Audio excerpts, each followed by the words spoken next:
Hi, hey, we've got a lot of progress here to show off, so let's get right into it. Basically, the Dragon Kit's done. Um, Pretty happy with the engine compartment area. I made some paper rings to put around the base of the engine.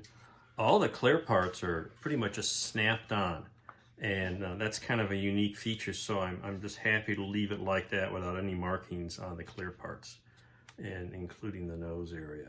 It's a little funky. It's got a hatch on the wrong side, and it's got one on both sides. The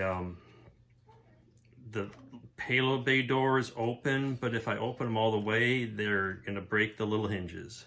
So this is pretty much what you get. The inside doors, you can deploy them. Not sure why you'd want to. You could, but if I go all the way open, they tend to start breaking the little hinges. In fact, right now they fall right off. So, and when they're closed, there's a little warpage in the parts, and you don't really snap shut. But you could theoretically build this, paint everything, and you'd have a really nice kit.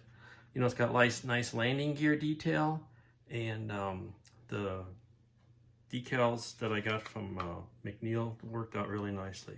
So I'm calling this one done. So meanwhile, now I've made progress on cleaning up a couple of the Revell kits. This one is going to be Atlantis to go with my mirror model. That's kind of the third one down the row. So I'm going to start focusing on Challenger first. And as you can see, I've got the leading edge painted. So the next thing I'm going to do is paint the black edges and the bottom.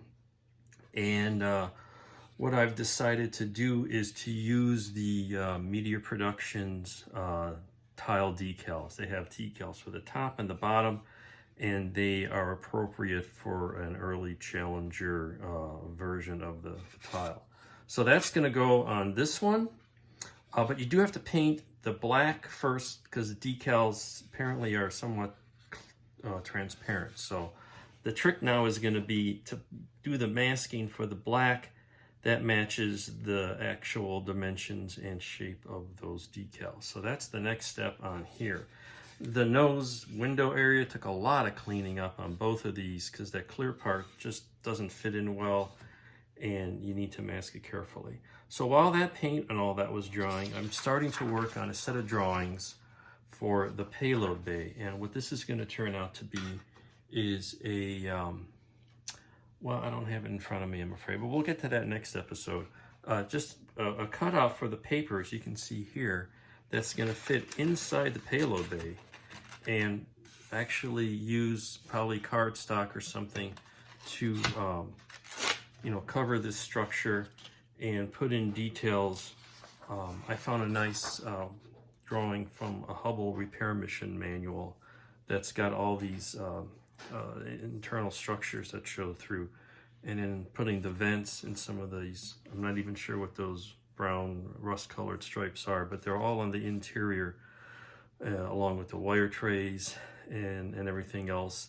You cut this out, you put this in here, and I don't know if I'll touch it up with paint or something, but it's basically going to be cardstock interior lining for the payload bay, and then we'll build up the payload.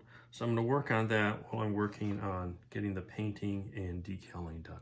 So that's where we are. We've got one down, we've got two to go, and I went through the various decals I have and tried to sort all that out, and that's kind of was a big part of it, trying to figure out what decals to use where. The Atlantis will go docked to my mirror model, and so I think that's more appropriate to have these cool authentic looking bottom tile decals from Keith, even though with the way the model will be displayed, you won't be able to see them. But that looks a little more realistic than the ones from Meteor Productions, which are a little artsy flavored, a little too colorful, I think. But I'll go with that anyway for Challenger and Solar Max.